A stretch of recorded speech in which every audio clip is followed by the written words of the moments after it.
യേശു കർത്താവ് പറഞ്ഞു, ഈ നാളുകളിൽ ഉണർന്നു പ്രാർത്ഥിച്ചു കാത്തിരിക്കുന്നവരായി നാം കാണപ്പെടണം. അങ്ങനെയുള്ളവർക്ക് മാത്രമേ എല്ലാറ്റിൻ്റെ മേലും ജയമെടുക്കുവാൻ കഴിയുള്ളൂ. ലോകം ഒരു വല്ലാത്ത പരിസ്ഥിതിയിലേക്ക് നീങ്ങിക്കൊണ്ടിരിക്കുകയാണ്. ഇവയെല്ലാം കാണുകയും കേൾക്കുകയും ചെയ്യുമ്പോൾ ദൈവത്തിൻ്റെ വചനം നിവൃത്തിയാണെന്ന് ഓർത്തുകൊണ്ട് ദൈവജനം പ്രാർത്ഥിച്ച് തല ഉയർത്തി പ്രത്യാശയോടെ നമ്മുടെ യാത്ര തുടരേണ്ടിയിരിക്കുക. എഫെസ്യ ലേഖനം 5-ാം അധ്യായം 2-ാം വാക്യത്തിൽ പൗലോസിന്റെ ഉപദേശം എന്താണെന്ന് നോക്കാം.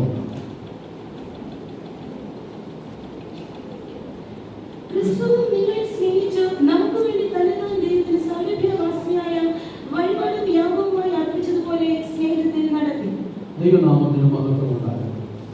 നമ്മുടെ അരുമനാഥൻ നമ്മെ സ്നേഹിച്ച സ്നേഹത്തെക്കുറിച്ച് നമ്മൾ ചിന്തിക്കുമ്പോൾ പകരം വയ്ക്കുവാൻ മറ്റൊന്നില്ലാത്ത നിലയിലാണ് നമ്മെ സ്നേഹിച്ചത്. ഈ സ്നേഹം നമുക്ക് മറ്റൊരിടത്തും കിട്ടുകയില്ല.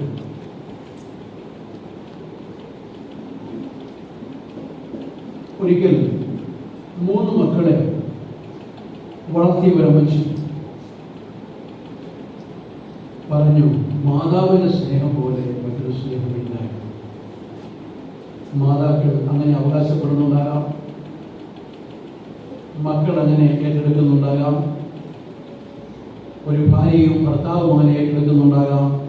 എന്നാൽ ഞാൻ നിന്നോട് പറയുന്നു, യേശുവിന്റെ സ്നേഹം പോലെ മറ്റൊരു സ്നേഹവും. എന്താണ് അതിന്റെ വിശേഷത? പകരം വയ്ക്കുവാൻ മറ്റൊന്നില്ലാത്ത നിലയിലുള്ള സ്നേഹം. മറ്റൊന്ന് ഒരു പ്രതിഫലവും കൂടാതെ, പ്രതിഫലേച്ഛ കൂടാതെ സ്നേഹിക്കുന്ന സ്നേഹം. അതാണ് യേശു കർത്താവിന്റെ സ്നേഹത്തിന്റെ പ്രത്യേകത. കൃപയാൽ നമുക്ക് ഈ ബന്ധത്തിൽ എത്തുവാൻ തക്കവണ്ണം ഭാഗ്യം ലഭിച്ചിരിക്കുന്നു. എഫെസോസിലെ സഭയോട് പറയുകയാണ്, ക്രിസ്തു നിങ്ങളെ സ്നേഹിച്ച സ്നേഹം. ഇവിടെ നമുക്ക് ഈ ചെറിയ വചനത്തിൽ 4 കാര്യങ്ങൾ അതിപ്രധാനമായിട്ട് കാണുവാൻ കഴിയുന്നു. അതിൽ ഒന്നാമത്തേതാണ് ക്രിസ്തു നമ്മെ സ്നേഹിച്ച, അഥവാ നിങ്ങളെ സ്നേഹിച്ച, എന്നെ സ്നേഹിച്ച സ്നേഹം. ഇത് ലോകത്തിൽ ഒരു മനുഷ്യനും തരുവാൻ കഴിയില്ല. ഇത് ആർക്കും തന്നെ കൊടുക്കുവാൻ കഴിയില്ല.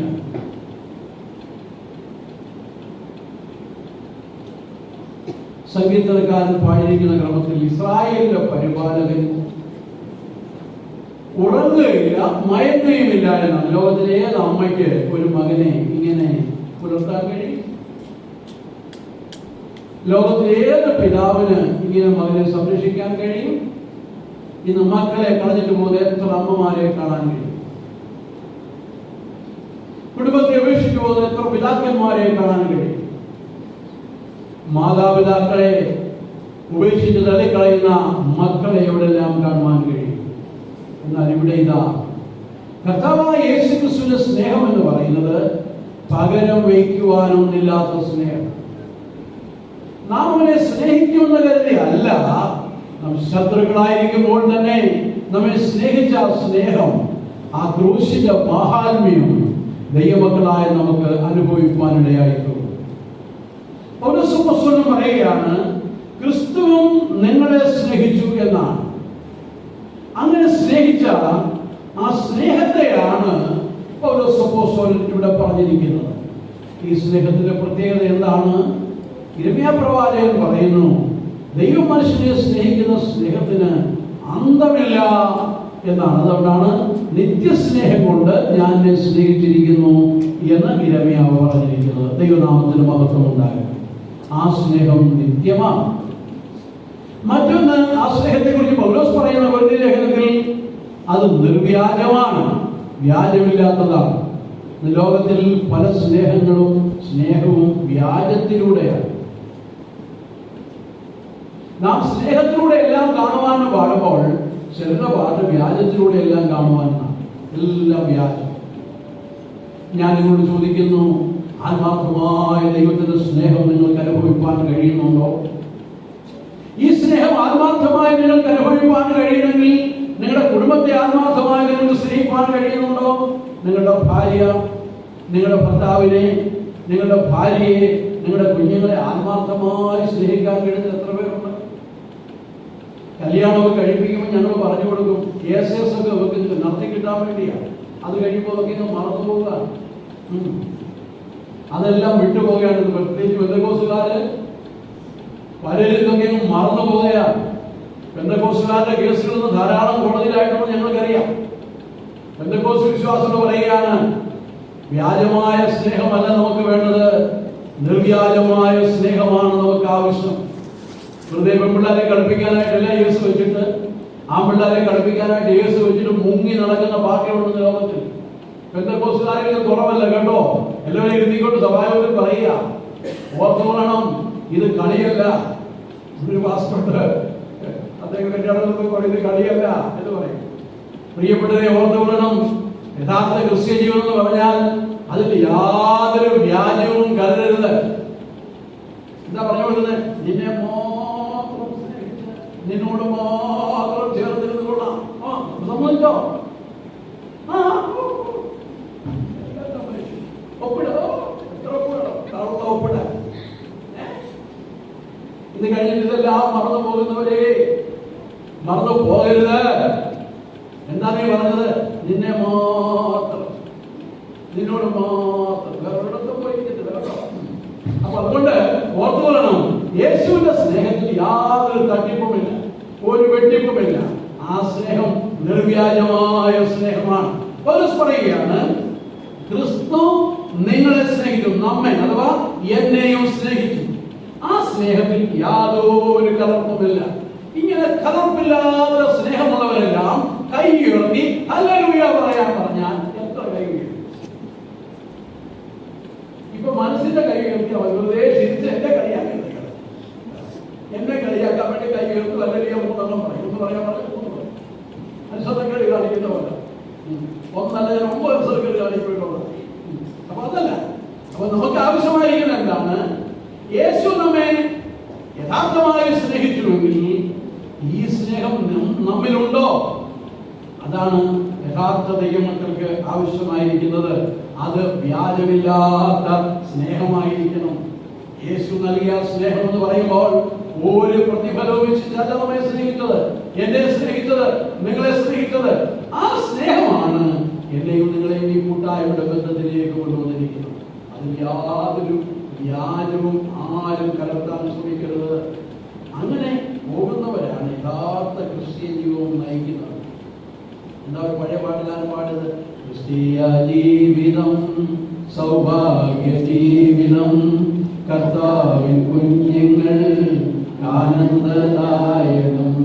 കഷ്ടങ്ങൾ വന്നാലും നഷ്ടങ്ങൾ വന്നാലും ക്രിസ്തേശു നായകൻ കൂട്ടാളിയാണ്. എന്ത് വന്നാലും ക്രിസ്തുവിനെ വിട്ടുള്ള നിലപാട് വേണ്ട.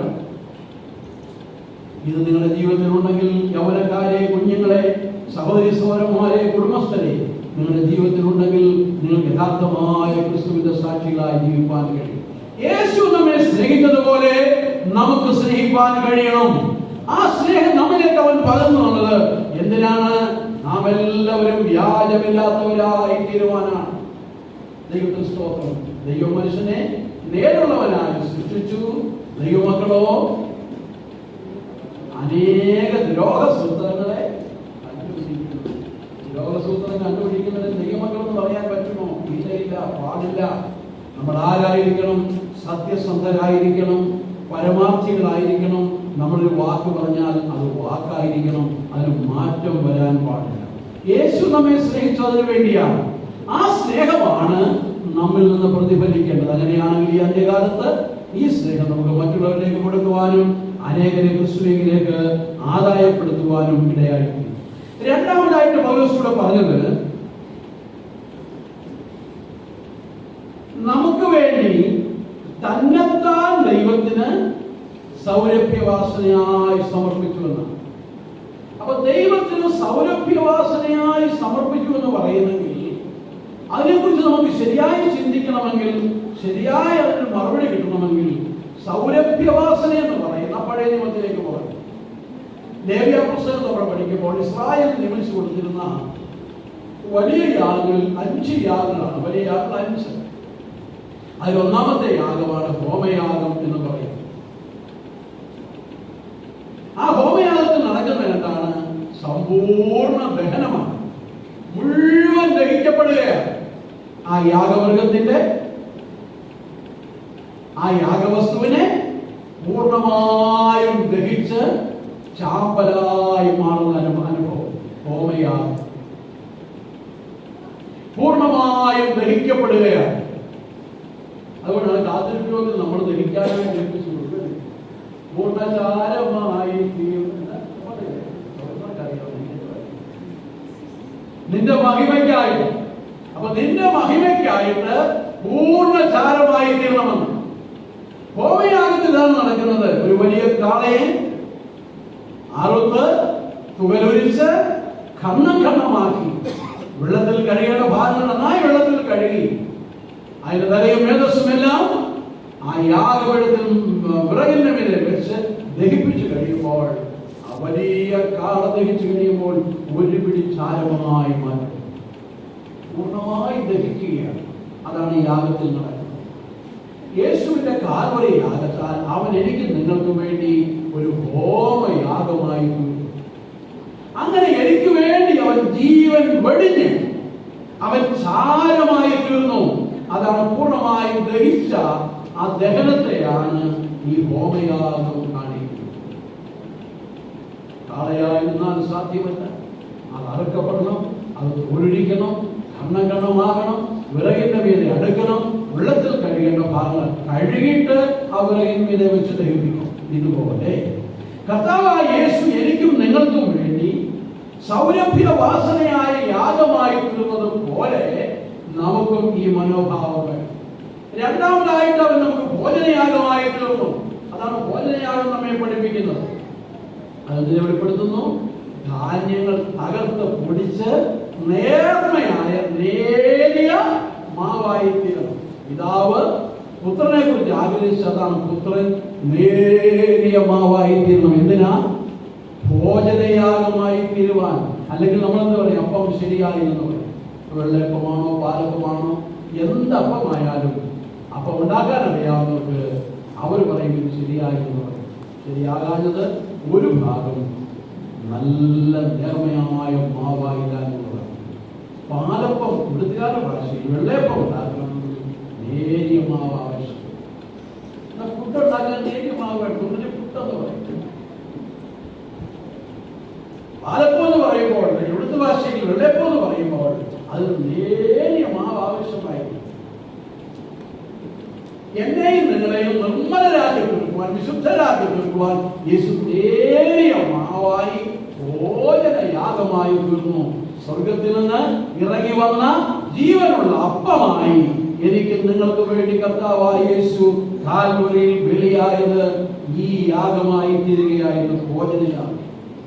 ഇതുകൊണ്ട് മാത്രമായില്ല, സമാധാനയാഗം. സമാധാനമില്ലായിരുന്ന നമ്മെ സമാധാനമുള്ളവരാക്കി ഒന്നാക്കി ചേർത്ത് കൊണ്ടുപോകാൻ, ഒന്ന് ദൈവത്തോട്, രണ്ട് മനുഷ്യരോട് നിരപ്പിക്കുവാൻ, സമാധാനമുള്ളവരാക്കുവാൻ, ശത്രുത നീക്കുവാൻ, ഒന്നായി പോകുവാൻ യേശു കാൽവരിയിൽ എനിക്കും നിങ്ങൾക്ക് വേണ്ടി യാഗമായതിനെ പഴയനിയമം പറയുന്നു സമാധാനയാഗം.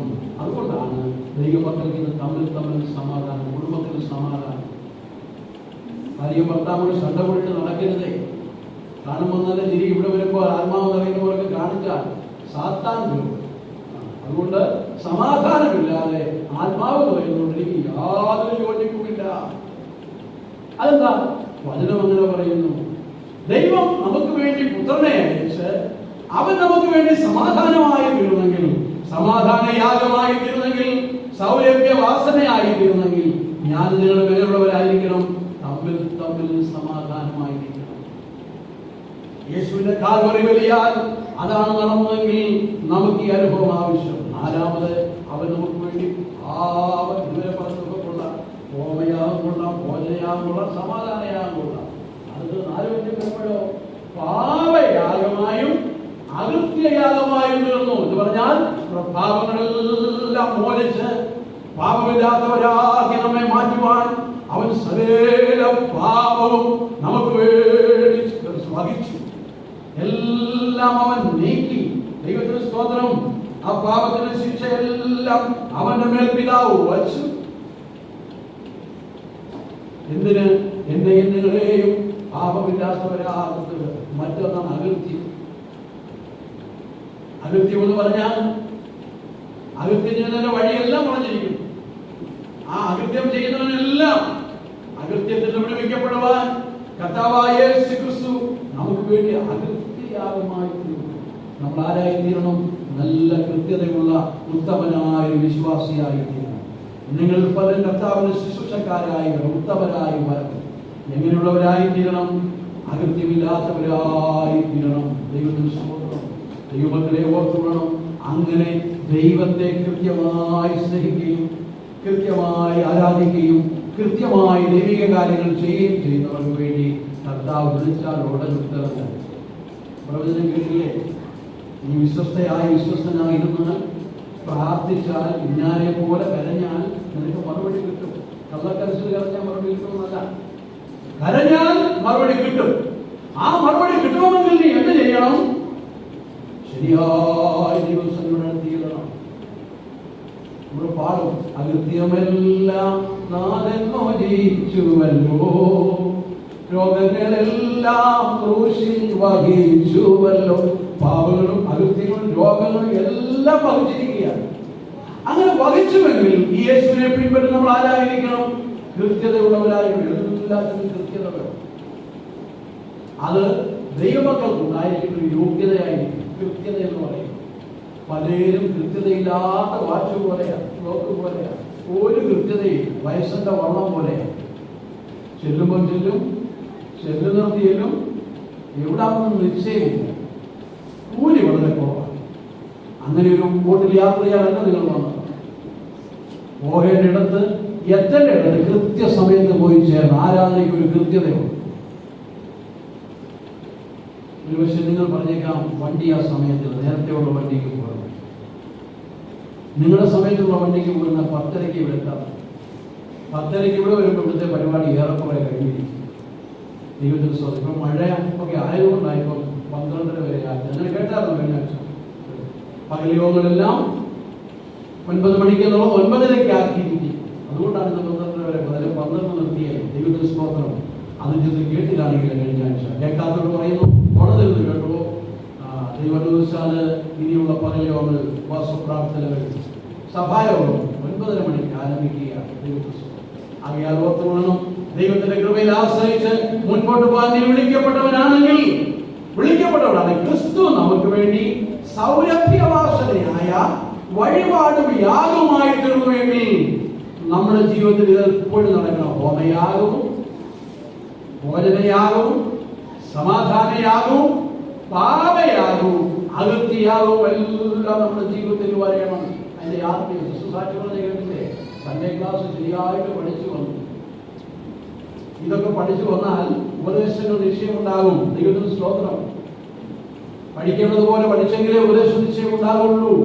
എന്തിനാണ് ഈ ഉപദേശം? നിന്നെ നിത്യതയിൽ സിയോന്റെ പുതിയ യെരൂശലേമിന്റെ അവകാശിയാക്കണമെങ്കിൽ ഉപദേശം ആവശ്യം. എന്താണ് ഈ ഉപദേശം? കർത്താവായ യേശു ക്രിസ്തു നമുക്ക് വേണ്ടി സൗരഭ്യവാസനയായി എന്നാണ്. ക്രിസ്തുവിന്റെ യാഗത്തെ സൗരഭ്യവാസന എന്ന് പറയുന്നു. അങ്ങനെയാണെങ്കിൽ ദൈവത്തിന്റെ ജനത്തിന്റെ ജീവിതം എങ്ങനെയായിരിക്കണം? സൗരഭ്യം പരന്ന ജീവിതമായിരിക്കണം. അങ്ങനെയായാൽ നിങ്ങളെ കാണുന്നവർ നിങ്ങളുടെ പുറപ്പെടുന്ന സൗരഭ്യമാണ് അനേകരെ ഈ വഴിക്ക് കൊണ്ടുവരുന്നത്. അതിന് പകരം ദുർഗന്ധമായാലോ ഒരു മനുഷ്യൻ കൊണ്ടില്ലാതെ ഇന്നത്തെ ഇന്നാരൊക്കെ കൂടുന്ന സഭയാണ്, ഇടപാട് വേണം. എന്നാൽ ഇന്നാര് കൂടുന്ന സഭയാണോ ഞങ്ങളും വരുന്നു എന്ന് പറയും. ദൈവത്തിന് സ്തോത്രം. അപ്പൊ ക്രിസ്തുവിന്റെ യാഗം എന്ന് പറയുന്നത് അത് സൗരഭ്യവാസനയാണെങ്കിൽ ദൈവമക്കളുടെ ജീവിതം എങ്ങനെയായിരിക്കണം? സൗരഭ്യമാർന്ന ജീവിതമായിരിക്കണം. യോഹന്നാന്റെ സുവിശേഷം 12-ാം അധ്യായം 3-ാം വാക്യത്തിൽ വായിക്കുമ്പോൾ അവിടെ വിലപ്പെട്ട തൈലത്തെ കുറിച്ച് കാണുന്നുണ്ട്. അതിന്റെ വാസനയാണ് ആ തൈലത്തെ വിശേഷിക്കപ്പെട്ട തൈലമാക്കി തീർത്തത്. ഇതുപോലെ ദൈവമക്കളുടെ ജീവിതം സൗരഭ്യം പരത്തുന്ന ജീവിതമായിരിക്കും. കൊരിന്ത്യർക്ക് പൗലോസ് 2-ാമത് ലേഖനം എഴുതുമ്പോൾ 2-ാം അധ്യായം 14-ാമത്തെ വാക്യത്തിൽ വായിക്കുന്നു, ദൈവമക്കള് വെറുതെ ജ്ഞാനമില്ലാത്തവരായ ലോകത്തിൽ ജീവിക്കരുത്. ഈ ലോകത്തിന്റെ ജ്ഞാനത്തെ കുറിച്ചൊക്കെ എനിക്ക് മുമ്പ് കേട്ടു. അതുകൊണ്ടൊന്നും നമുക്ക് പൂർണ്ണ പ്രാപിപ്പാൻ കഴിയത്തില്ല. നമുക്കുള്ള ജ്ഞാനം എങ്ങനെയായിരിക്കണം? ക്രിസ്തുവിന്റെ പരിജ്ഞാനമായിരിക്കണം. അവിടെ പൗലോസ് പറയുന്നു, ക്രിസ്തുവിന്റെ പരിജ്ഞാനം എന്ന് പറയുന്നത് സൗരഭ്യം പരത്തുന്ന ഒരു വാസനയാണെന്നാണ് പറയുന്നത്.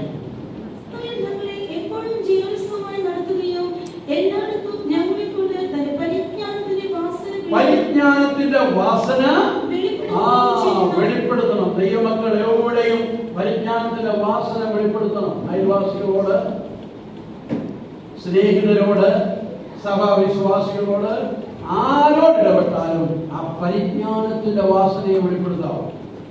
അതിന് പരിജ്ഞാനം വേണം. ആ പരിജ്ഞാനത്തിന്റെ വാസനയാണ് അനേകരെ ക്രിസ്തുവിലേക്ക് അതായത് ജഡികരാക്കി തീർക്കുകയല്ല, അവരെ ആത്മീയരാക്കി തീർക്കണം, ക്രിസ്തുവിന്റെ സ്വഭാവത്തിലേക്ക് കൊണ്ടുവരണം. അതിനാണ് പൗലോസ് എഴുതി വെച്ചത്, ആ ക്രിസ്തുവിന്റെ പരിജ്ഞാനം എല്ലായിടത്തും വെളിവാകണം, എല്ലായിടത്തും ആ സൗരഭ്യം പരത്തുന്നവരായി. അങ്ങനെ ആയാൽ 16-ാം വാക്യത്തിൽ വായിക്കുന്ന എന്താണ്? നമുക്കോ ജീവനിൽ നിന്ന് ജീവനിലേക്കുള്ള വാസന. ഒരു കൂട്ടർക്കോ മരണത്തിൽ നിന്ന് മരണത്തിലേക്ക്. അതുകൊണ്ട് ഒരു കൂട്ടം കർത്താവിന്റെ ശുശ്രൂഷകരെയും ഒരു കൂട്ടം ദൈവമക്കളെയും വിളിച്ചു കൊണ്ടുവന്നെന്താ? എന്തിനാണ്? സൗരഭ്യം പരത്തുന്ന ഒരു ജീവിതം വേണം. നമ്മുടെ വാസന എങ്ങനെയായിരിക്കണം? എന്താ 16-ാം വാക്യം നിങ്ങളെല്ലാം വായിച്ചോ? എല്ലാം വായിക്കുന്നില്ല. അവർക്കോ മരണത്തിലേക്കുള്ള വാസനയാകും, നമുക്കോ ജീവനിലേക്കുള്ള വാസന. ഇതാണ് കർത്താവ് നമ്മളിൽ നിന്ന് പ്രതീക്ഷിക്കുന്നത്. അതുകൊണ്ടാണ് ഇവിടെ നമ്മൾ വായിച്ചത്, ക്രിസ്തു സൗരഭ്യ വാസനയായ വഴിപാടും യാഗവുമായിട്ട്. എന്തിനു വേണ്ടിയാ? എന്നെയും നിങ്ങളെയും ദൈവത്തിന് സ്വന്തമാക്കി തീർക്കുവാൻ. ഇന്ന് നാം ആരാ? ദൈവത്തിന് സ്വന്തമാണ്. ദൈവത്തിന് സ്വന്തമായിരിക്കുന്നതിനെല്ലാം കയ്യെടുത്തിന് ഹല്ലേലൂയ പറഞ്ഞു. ഉറക്കത്തിലാണോ മയക്കത്തിലാണോ പറഞ്ഞെനിക്ക് അറിയത്തില്ല. നിങ്ങൾക്ക് ധൈര്യമായി പറയാൻ കഴിയുമോ? ഞാൻ എന്റെ കർത്താവായ യേശുവിന് സ്വന്തമാണ്, ഞാൻ യേശുവിന്റെ വകയാണ്, എന്റെ ഉടയവൻ യേശുവാണെന്ന് പറയുവാൻ ധൈര്യമുള്ളവർ വീണ്ടും കൈയുയർത്തി ഹല്ലേലൂയ പറഞ്ഞേ. ദൈവത്തിന് സ്വന്തം. നാം കർത്താവായ യേശുവിന് സ്വന്തം. നാം ദൈവത്തിന് സ്വന്തമാകാൻ വേണ്ടിയാണ് പുത്രനായ ക്രിസ്തു ജീവിതത്തിൽ ത്യാഗം സഹിച്ചത്. ഒടുവിൽ നാം വായിക്കുന്നു, നാം എന്ത് ചെയ്യണം? ആകയാൽ എന്താ വായിച്ചത്? നാം സ്നേഹത്തിൽ നടക്കണം. ക്രിസ്തീയ ജീവിതത്തിന്റെ മഹത്വം എന്ന് പറഞ്ഞാൽ അതാണ്. നമ്മുടെ നടപ്പ് സ്നേഹത്തിലായിരിക്കണം. നാം സ്നേഹത്തിൽ നടക്കണം. ദൈവത്തിന്. അതുകൊണ്ടാണ് ഭക്തന്മാർ ദൈവമക്കളെ കുറിച്ചും സഭയെ കുറിച്ചും ഇങ്ങനെ പറഞ്ഞിട്ടുണ്ട്. ആദിമ സഭയിലെ ഒരംഗമായിരുന്ന അലക്സാണ്ട്രിയയിലെ ഒരു ദൈവഭക്തൻ ഇപ്രകാരം പറഞ്ഞു, ക്രിസ്ത്യാനി ദൈവമാകുവാൻ അഭ്യസിച്ചുകൊണ്ടിരിക്കുക. അതിൽ കലർപ്പൊന്നുകൊണ്ട് അദ്ദേഹം പറഞ്ഞതല്ല, എന്നെയും നിങ്ങളെയും അഭ്യസിപ്പിക്കുന്ന ദൈവത്തെ പോലെ ആയിരിക്കാൻ. അതിനായി ഇന്ന് നമ്മെ സഭയെ കൊണ്ടുവന്നിരിക്കുക. നാം ആരായിരിക്കണം നമ്മുടെ ആഗ്രഹം? ഞാനൊരു നാൾ യേശുവിനെ പോലെയാണ്. ഇന്നെന്ന പോലെ ഒരു നാൾ ആത്മാവാണ് വെളിപ്പെടും. നാം അവനെ പോലെ ആയിരിക്കും. അവനെ പോലെ ആയിരിക്കണമെങ്കിൽ അതിനുള്ള വാഞ്ചയും അതിനുള്ള താല്പര്യവും ദാഹവും എല്ലാം നമുക്ക് ആവശ്യം. അവർക്ക് മാത്രമേ യേശുവിനെ പോലെ ആകാൻ കഴിയുള്ളൂ. ദൈവനാമത്തിന് മഹത്വം ഉണ്ടാകട്ടെ. പിതാവാം ദൈവം എന്താ പറഞ്ഞത് മനുഷ്യനെ കുറിച്ച്? ലേവ്യ പുസ്തകം നമ്മൾ പഠിക്കുമ്പോൾ, പുറപ്പാട് പുസ്തകം നാം വായിക്കുമ്പോൾ ലേവ്യ പുസ്തകം 9-ാം അധ്യായത്തിൽ ഇങ്ങനെ പറഞ്ഞിരിക്കുന്നു. 2-ാമത്തെ വാക്യത്തിൽ, യഹോവയായ ഞാൻ വിശുദ്ധനായിരിക്കാൻ നിങ്ങളും വിശുദ്ധരാകും. പുത്രനായ ക്രിസ്തു എന്താ പറഞ്ഞത്? മത്തായി 5:48, സ്വർഗീയ പിതാവ് സൽഗുണപൂർണ്ണനായിരിക്കുന്നത് പോലെ നിങ്ങളും സൽഗുണപൂർണ്ണരാകും. പൗലോസ് പുസ്തകം എന്താ പറഞ്ഞത്? 2 Corinthians 3-ാം അധ്യായം 8-ാം വാക്യത്തിൽ വായിക്കുന്നു, നാം എല്ലാവരും തേജസ്സിന്മേൽ തേജസ് പ്രാപിച്ച് അതേ പ്രതിമയായിരുന്നു. പത്രോസ് എന്താ പറഞ്ഞത്? തന്റെ 1-ാം ലേഖനം 1-ാം അധ്യായം 15-16 വാക്യങ്ങൾ വായിക്കുമ്പോൾ, നിങ്ങളെ വിളിച്ച വിശുദ്ധനെത്തണം, അനുസരണമുള്ള മക്കളായി എല്ലാ നടപ്പിലും വിശുദ്ധരാകുകയും. ഇന്ത്യയിലായാലും വിദേശ രാജ്യങ്ങളിലായാലും എവിടെയായാലും നമുക്ക് ഇപ്രകാരം ജീവിതം നയിക്കാം. പൗലോസിന്റെ ഉപദേശം എന്താണ്? ആകയാൽ നാം സ്നേഹത്തിൽ നടക്കണം. അതെല്ലാം നമുക്കൊന്നും വേണ്ട, സ്നേഹത്തിൽ നടക്കുവാൻ നമുക്ക് ആഗ്രഹിക്കാം. അങ്ങനെയാണെങ്കിൽ യേശു വെളിപ്പെടുമ്പോൾ സൗരഭ്യപരത ജീവിതം നയിക്കുന്നവർ, മാതൃകാ ജീവിതം നയിക്കുന്നവർ, ക്രിസ്തുവിന്റെ സ്നേഹത്താൽ നിറയപ്പെട്ടവർ, അവർ വരവിൽ രൂപാന്തരം പ്രാപിപ്പാൻ പോവുകയാണ്. ഇല്ല, മനുഷ്യടക്കപ്പെട്ടെങ്കിൽ നാം വീഴ്ചെടുപ്പ് പ്രാപിപ്പാൻ പോവുകയാണ്. കടകൾ നമുക്ക് അടയ്ക്കാം. യേശു വെളിപ്പെടാൻ പോവുകയാണ്. എന്താണ് പൗലോസ് പറഞ്ഞത്? ക്രിസ്തു നിങ്ങളെ സ്നേഹിച്ചു, നമുക്ക് വേണ്ടി തന്നെത്താൻ ദൈവത്തിന് സൗരഭ്യവാസനയായ വഴിപാടും യാഗമായി അർപ്പിച്ചതുപോലെ സ്നേഹത്തിൽ നടക്കാം. നമുക്ക് നമ്മെ സമർപ്പിച്ചു കൊടുക്കാം. സ്നേഹത്തിൽ നടക്കാം, സ്നേഹത്തിലൂടെ സംസാരിക്കാം. സ്നേഹത്തിലല്ലാതെ ഒന്നും വേണ്ട, അതിൽ കലർപ്പുണ്ടാക്കുന്നത് ആത്മാർത്ഥമായ സ്നേഹം, ക്രിസ്തുവിന്റെ സ്നേഹം നമുക്ക് ആവശ്യം. കർത്താവേ, എനിക്കത് കഴിയുന്നുണ്ടോ? എനിക്കതിന് ചെയ്യുവാൻ കഴിയുന്നുണ്ടോ? എവിടെയാണ് പരാജയം? പൂർണ്ണമായി സമർപ്പിച്ചാൽ ഇന്ന് കർത്താവ് നിങ്ങളെ ശക്തീകരിക്കും. ഇന്ന് കർത്താവ് നിങ്ങളെ ബലപ്പെടുത്തുന്ന കുറവുകളെല്ലാം തീർത്തു വരുവാൻ ആഗ്രഹിക്കുന്നു. ഒരു നിമിഷം മുഴങ്ങാൻ നടത്തിക്കാണ്. കർത്താവോട് പറഞ്ഞാൽ, കർത്താവെ, അവിടുന്ന് എനിക്ക് വേണ്ടി സമർപ്പിച്ചതുപോലെ ഞാൻ നിനക്കായി ജീവിക്കാൻ ആഗ്രഹിക്കുന്നു. അങ്ങനെ എനിക്ക് വേണ്ടി സൗരഭ്യവാസനയായ വഴിപാടും യാഗമായി തീർന്നതുപോലെ ഞാൻ സൗരഭ്യപരത്ത ഒരു ജീവിതത്തിന് വേണ്ടി സമർപ്പിക്കും. എല്ലാവരും മുഴങ്ങാൻ നടക്കുകയാണ്. ദൈവത്തെ ഭയപ്പെടുക, ദൈവസന്നിധിയെ ഭയപ്പെടുക. നമുക്ക് ലഭിക്കുന്ന അല്പനാൾ ഭയത്തോടും വിലയോടും കർത്താവിനെ പിൻപറ്റാം. ഉണർന്ന് പ്രാർത്ഥിച്ചും ജാഗരിച്ച് കാത്തിരിക്കാം. യേശു വരമായി നാം രൂപാന്തരപ്പെടാൻ പോവുകയാണ്. ഈശ്വരമാണ് രൂപാന്തരപ്പെടേണ്ടത്. ഈശ്വരൻ രൂപാന്തരപ്പെടണമെങ്കിൽ ദൈവകൃപയിൽ നിങ്ങൾ സൂക്ഷിക്കപ്പെടണം. അനുദിനവും ദൈവസ്നേഹത്താൽ നിറയപ്പെട്ട് ജീവിക്കണം. നമുക്ക് നമ്മെ തന്നെ സമർപ്പിക്കാം. എല്ലാവരും ഞങ്ങളെ സമർപ്പിച്ച് പ്രാർത്ഥിച്ചാൽ, വായിക്കുന്ന പ്രാർത്ഥിച്ചാൽ, അഭിഷേകത്തോടെ പ്രാർത്ഥിച്ചാട്ടെ. ഹല്ലേലൂയ, ഹല്ലേലൂയ.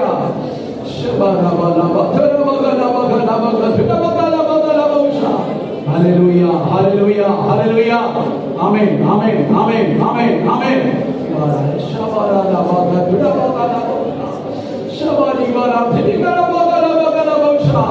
രൂപാന്തരം പ്രാപിക്കണമെങ്കിൽ ദൈവസ്നേഹത്താൽ നിറയപ്പെട്ടേ മതിയാകൂ. വിശുദ്ധിയിൽ പൂർണ്ണരായി തീർന്നേ മതിയാകൂ. ശരിയായ ഹോമയാഗമായി നാം ദ്രവിച്ച് ചാമ്പലാകണം. സമ്പൂർണമായി പൊടിഞ്ഞ് നേരിയ മാവായി ഭോജനയാഗമായി മാറ്റപ്പെടണം. സമാധാനത്തിൽ ജീവിക്കണം. ഹല്ലേലൂയ. സമാധാനത്തിൽ ജീവിക്കാത്ത ആർക്കും കർത്താവിന്റെ രഹസ്യപരമെങ്കിൽ എടുത്തുകൊള്ളപ്പെടാൻ കഴിയുന്നില്ല. നിന്റെ കുടുംബത്തിൽ ഭിന്നതയുണ്ടോ, അഭിപ്രായ വ്യത്യാസമുണ്ടോ, ഇടർച്ചയുണ്ടോ, നിനക്ക് കർത്താവിന്റെ രഹസ്യപരമെങ്കിൽ എടുത്തുകൊള്ളപ്പെടാൻ കഴിയില്ല. പൈതലെ മടങ്ങി വരാം. ദൈവകൃപയിൽ ആശ്രയിക്കാം. അവൻ നമുക്ക് വേണ്ടി അകൃത്യയാഗമായി തീർന്നതിനാൽ, പാപയാഗമായി തീർന്നതിനാൽ നമ്മുടെ അകൃത്യങ്ങളും പാപങ്ങളും എല്ലാം മോചിക്കപ്പെട്ടിരിക്കുന്നു. നാം ദൈവഭക്തരായി തീർന്നിരിക്കുന്നു. ദൈവസ്നേഹത്താൽ ജീവിക്കുന്നവരായി തിരഞ്ഞെടുത്തിരിക്കുന്നു. നമുക്ക് നമ്മെ തന്നെ സമർപ്പിച്ചു കൊടുക്കാം. യേശുവേ, കൃപ തരണമേ. അങ്ങനെ ആത്മാവിനെ എന്നെ പുതുപ്പിക്കണമേ. സ്നേഹത്താൽ നിറയ്ക്കണമേ പറഞ്ഞാട്ട് യൗവനക്കാർ, കുഞ്ഞുങ്ങൾ എല്ലാവരും പറഞ്ഞാട്ട് കർത്താവ് നിന്റെ കൃപ നിനക്ക് തരുന്നു, നിന്നെ ബലപ്പെടുത്തുന്നു, ശക്തീകരിക്കുന്നു. ഹല്ലേലൂയ. ആ പരിശുദ്ധാത്മാവിന്റെ ഉപദേശത്താൽ നടത്തിപ്പിൽ ജീവിക്കാൻ ആഗ്രഹിക്കുക. ദൈവസ്നേഹത്താൽ നമുക്ക് തികഞ്ഞവരായി തീരാം. അങ്ങനെയാണെങ്കിൽ നമ്മൾ ഭോഷന്മാരായി തീരുകയില്ല. നമ്മൾ ജ്ഞാനികളായി തീരും, വിവേകമുള്ളവരായി തീരും. ഈ ലോകത്തിലെ ജ്ഞാനം അനേകരെ ഭോഷത്വത്തിലേക്ക് നടത്തുമ്പോൾ നമ്മയോ ഉയർന്ന നീതിമാന്മാരാക്കി തന്നോടുകൂടെ സിംഹാസനത്തിൽ ഇരുന്നുവാൻ നമ്മെ യോഗ്യരാക്കി തീർക്കുന്ന അഭിഷേകത്തിന് കൊടുത്താട്ട്. ഹല്ലേലൂയ, ഹല്ലേലൂയ, ഹല്ലേലൂയ, ഹല്ലേലൂയ.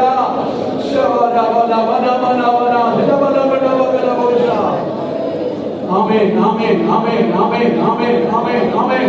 ഹല്ലേലൂയ. ഒരു പഴയ പാട്ട് 4 വരികൾ നമുക്ക് പാടാം. അനുദിനം സ്നേഹത്തിൽ വസിപ്പാൻ അകതാരിൽ അഭിഷേകം പകർന്നു. സ്തോത്രം. പഴയ പാട്ട് ഓർമ്മയുണ്ടായിരിക്കും. അരുമസുതനാക്കി നമ്മെ മാറ്റി. സ്തോത്രം. ആകയാൽ നാം അവനെ മഹത്വപ്പെടുത്തുന്നവരായി തീരാം. നമുക്ക് ചേർത്ത് പാടാം. അനുദിനം സ്നേഹത്തിൽ വസിപ്പാൻ അകതാരിൽ അഭിഷേകം പകർന്നു.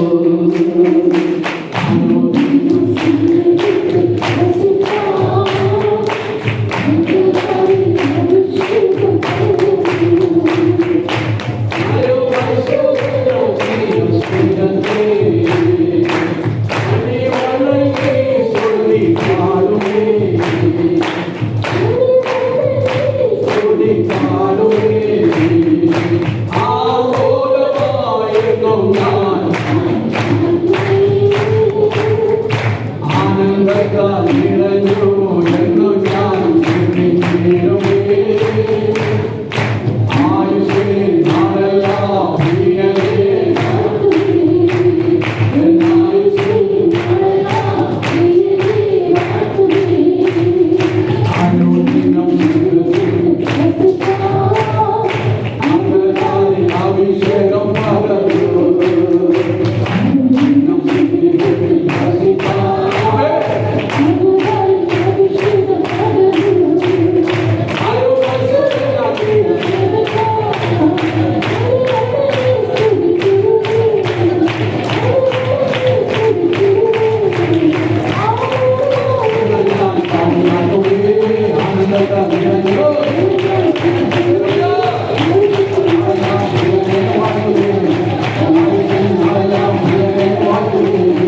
കരങ്ങളെ ഉയർത്തി കർത്താവിന് മഹത്വം കൊടുത്ത് സ്തോത്രം ചെയ്യാം.